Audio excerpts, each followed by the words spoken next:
I figured since we are in the Hendo Dome here, there's no better one to start off with Pride 33. We're going to be talking about Wanderlei versus Dan Henderson. There's a lot of interesting backstory with this one. I don't know if everybody knows they fought in 2000 at Pride 12. Wanderlei ended up taking out the win on that one. Got Dan rocked a couple times. If you haven't seen a Pride, dangerous fight. Yeah, it looked bad for Dan and during some aspects of that fight, during times in that fight. And I think that was like the fight though that kind of put Dan on the map. They realized like, oh shoot, like this guy comes to fight. And I think from there he kind of went on a tear. And then when they fought again at Pride 33, the tides changed. Yeah, I think people forget though, like it's a lot easier for us looking back now that their careers have ended. I think Wanderlei has the most knockouts in UFC Pride history. That we would have to look that up. I'm not sure off the top of my head, I'm fairly certain that he was definitely the most feared fighter in that era, I would say. Just because of the finishes he does have, they're just brutal. Yeah, boom, Wanderlei, 27. 27, yeah.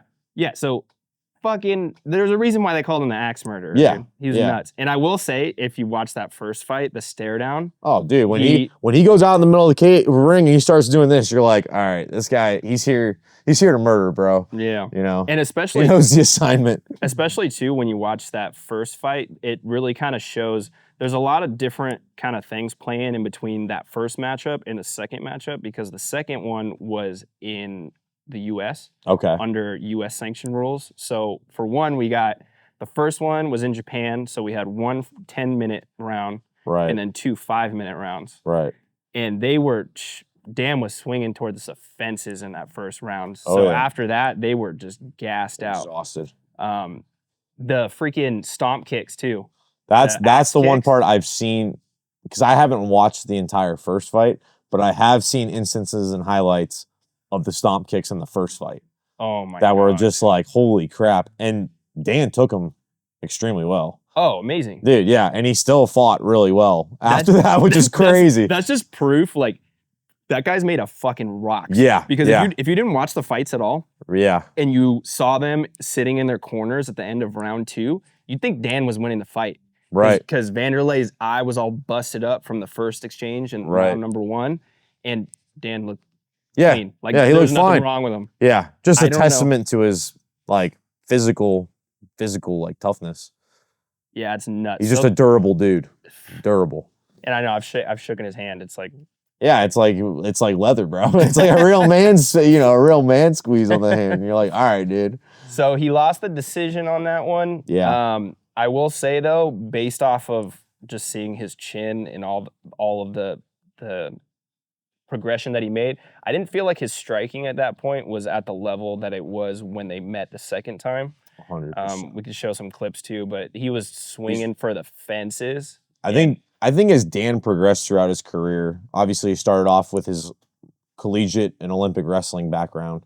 So yeah, his earlier fights, he's much more green in the striking. Yeah, he's much more green, and then he's just using his instincts for the most part, versus like the technical aspect hadn't even come into his mind yet, or hadn't been taught to him yet. So he was basically just going off instincts when it came to the striking, and then just wrestled when he could. But his power really pulled him along, in his toughness. Yeah, I would say the beginning of his career. His distance management in that first one could have been a little bit better. There was a lot of second one though, shots where he was swinging, and he looked way more polished in that second one, fight. taking the shots correctly. Yeah. So the next fight, which is the main one we're going to talk. Also, preface with that first one. I don't know if you guys know this. This is absolutely insane to me that Pride used to do this, but these guys were going to war in the first round, and they were absolutely exhausted, and they got what they call a yellow card in Pride FC. So they would give people yellow cards for stalling a fight, and they would take 10% of your purse. That's crazy. So like, what is this, soccer?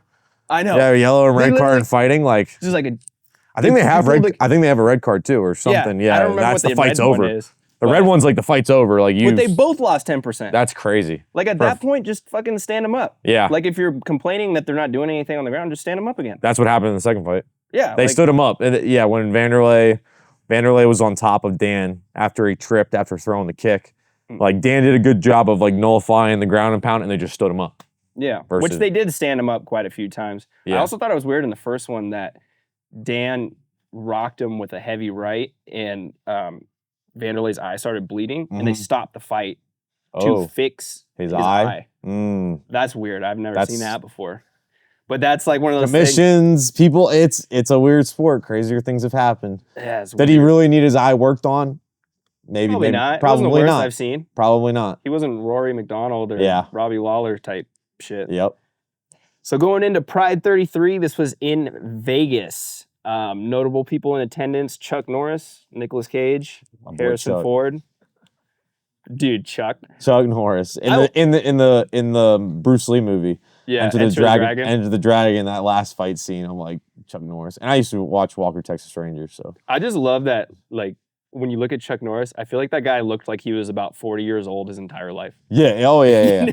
Well, he could actually grow facial hair. Yeah, like so he just looked like he looked like my uncle or something. Yeah.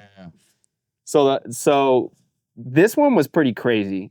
At first, it kind of started off a little similar to the first fight. Dan kind of starts with an inside leg kick, and he throws a couple wild shots and gets out of position and ends up on his back.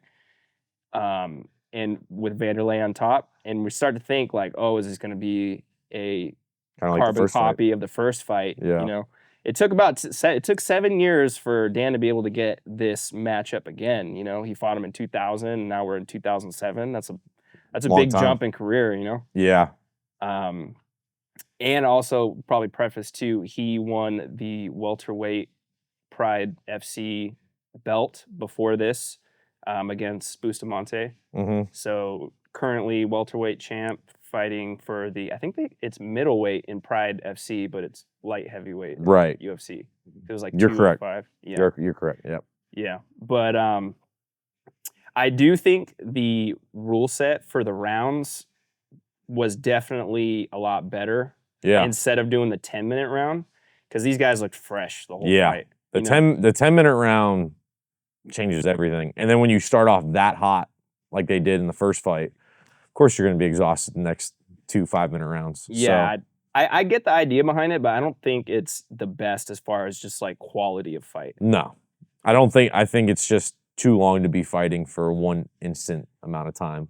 Yeah. Give your guys a break in there somewhere so they can recover and fight harder. Yeah. And you get the more entertaining fight like you saw in the second fight. And going back, I think we were talking about Dan's striking in the second fight.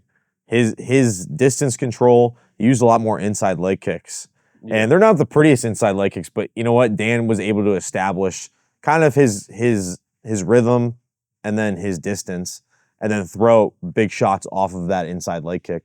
That inside leg kick kind of changed all of Dan's game, I feel like, in the striking department. Like even he landed that in the Bisping fight, inside overhand. Like he uses that inside low kick to close the distance really well and to establish his range, and he did a good job in this. I will say it kind of reminds me of what we were talking about with Dracus, where Dan, the way that he throws that kick is very like unorthodox, and like unusual. So like the timing of it is just because Dan's built a bricks, man. Like, Dan's built a bricks. Like even the way he walks, he's not the most limber dude out there, but man, he throws that thing and it hurts. But it kind of serves him, the fact that he's not very flexible, right? Because he has to lean back on that leg, which charged up that hands, for like in the Bisping fight. Oh man, the way that he has to rock in order to get that leg out there, right? I feel like probably just kind of lends. It makes it probably harder to hit somebody with, because there's a lot more distance to go. Right. Yeah. But man, if that fucking truck hits you, dude, it's over. It's the beginning of the end, one or the other. So first round, I would say, was a lot closer. Trading blows. That was a very even round. Dan ended up on his, and that's another thing that we could talk about too, is with the U.S. rule set, this fight was judged on a round-to-round basis versus their first fight in Japan. They base it off a whole fight. Right. Which is very different when you think about this, especially after that first round. You know, you have a round that's that close, you could be down 10-9 Right.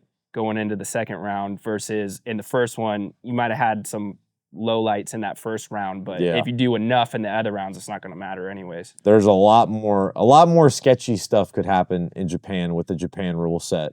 And I think every fighter who came from that era could attest to that.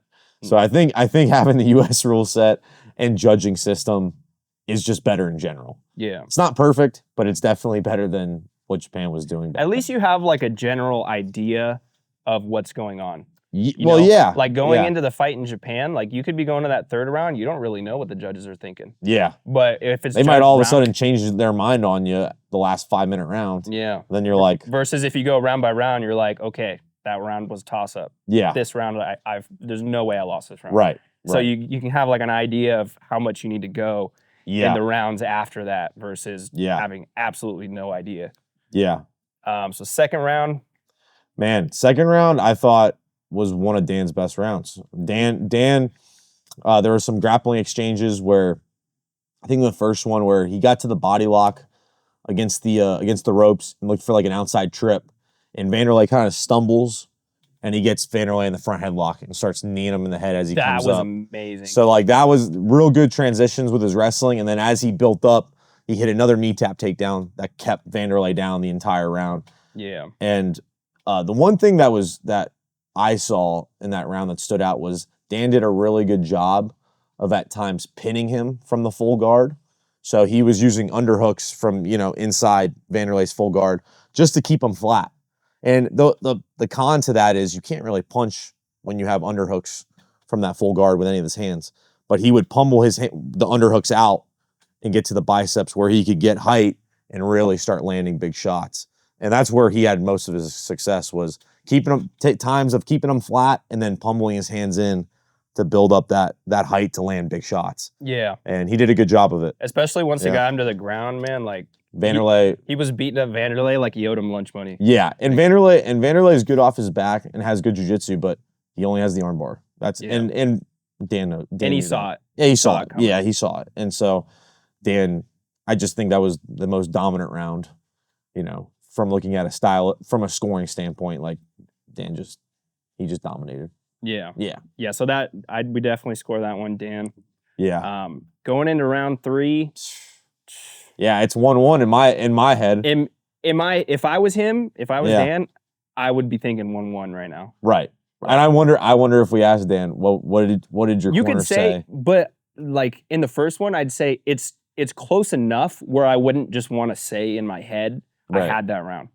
No, it's probably better off for you to think that you lost a close round and push harder. I think as a cornerman, you need to favor on the side of, hey, we lost that round. Even if in the back of your head it's close, it could be toss up. Like be for sure, and be brutally honest. Like, hey, he got that first round, you got the second round, or 1-1. You got to win the second round, or you got to win this third round. So that third round, third round, we'll talk about that spinning back fist. Okay, so is that the only one that he's landed in his career? I don't know if I've ever seen him throw another one of those. I think you might be right. I can't. There's none that's like just popping in my head right now. No. Other than that. The way he set that up, though, it was like weird. He threw the jab, and he kind of like turned his shoulder. And I didn't think he was gonna. When I watch it, I'm like, I don't know what he's doing. Like maybe he's jabbing and like bringing his weight back, but all of a sudden, boom, he throws that spinning back fist. Yeah. And even the ref points at Wanderlei like, oh, got him. Yeah. And realized like he got hurt. And that was kind of the beginning of the end. Yeah. To me, it kind of looked like, obviously when you're fighting Dan, you gotta be very aware of that right hand. Yeah. So the fact that he was stooped that far over after the jab, you're thinking the right hand. If I were him, I'm thinking right hand's coming. Come up, big bomb's coming. But then he spins and he's kind of falling off to the side away from that right hand. Right. And just gets absolutely clipped with that. Yeah. So that was the beginning of the end for me. Yeah. He definitely didn't look he looked a little wobbly after that. Yeah, and that's when Dan started to put on the pressure, and then obviously we all knows what comes next, the iconic finish, where they basically I watched the exchange like very clip by clip. They basically like trade overhand rights, and they both miss. Literally like the the joint of their arms both meet. Yeah. And Wanderlei doesn't let the left hook go, but Dan does. Boom. Wanderlei goes flying. And then we see the first H-bomb. The first H-bomb. That's the first one. The first ever seen it. And man, everybody lost their shit. Dude. Yeah. You know, it's so funny, like, being around Dan all the time. We kind of forget, like, how big of a deal not only this fight was for his career, but just how, like, larger than life he was at that time. Right. No shade at Pantoja, but look at, because obviously after this fight, Dan knocks Wanderlei out. The Pride FC kind of post-fight sort of ceremony is a very long ceremony. Yeah. Like they had a long wait just seeing if Wanderlei was okay. They probably wait like 5-10 minutes. And then they bring out like a certificate. They have him hold a trophy. Right. And then he's holding the trophy around. And then they go over and then do the belt ceremony. And then after that whole thing, they play music and everything. And then they go to the fight speech. So you're talking probably like 15, 20 minutes before they even get to the point where Dan can even talk to anybody. Right, and that place is packed as shit still, dude. Yeah, that's like, honestly, actually, for a fighter standpoint, I've done some post-fight speeches on the mic, like right after the fight. And I'm still like out of breath and don't really, I'm not in the real mindset to like start speaking. So it's kind of, I would just say like, it's kind of nice that they had that much time because then like he can get his wits about him and he's like, all right. And I think he had a great post-fight speech where he was like, Wanderlei's after party's at the hospital if you want to come to mine, and so like, that was perfect. A little bit. But so basically what he said is that there's a club called Body English. It's not there anymore. Yeah. But it used to be in the Hard Rock. And then he basically said, it's either that or at Wanderlei's after party in the hospital. Yeah. And dude, that was like the cleanest one-liner I've ever heard from Dan. Right. Like I've never heard him say something like that just landed so freaking hard. Everybody started cheering. And it's funny, we made a reel about that. Because I was like watching through all of his fights again. Because I've only ever seen, usually on the highlights on YouTube, they just have the fight. Right. That was the first one that I've seen where they had the whole walkout. And then they had the whole after. Yeah. And then I watched that and I was like, oh, I got to make a reel about this. Yeah. Dude, the comments that people left were just hilarious. I'm sure. The #1 comment on that reel was like from COVID. And it's like all the nurses like dancing around. What a good gif. Dude, it's the best gif ever. You can freaking open that up. That's the first one, them dancing in the hospital. Oh my God, it was so good. But that was the main thing I meant about the ceremony. Not that it was bad. But the fact that there was that many people that waited around to hear what he had to say, just kind of it's a testament to how big this fight was. Yeah. Yeah, for sure. And then shortly after this, I want to say this was the same year they got bought out by the UFC. Yeah. I was going to say, I don't think he fought again after this in Pride. No, the Pride banner. They had that, what was it? They said that there was ties with the Yakuza or something. Like the Yakuza was making money off of it. So Japan had to like shut it down. So UFC bought out all the fighters. All the fights and all the fighters and everything like that. Yeah. And then Dan ended up in UFC. Yeah, but that fight catapulted him like into the UFC, already on a tear, which was a good way to enter a new promotion.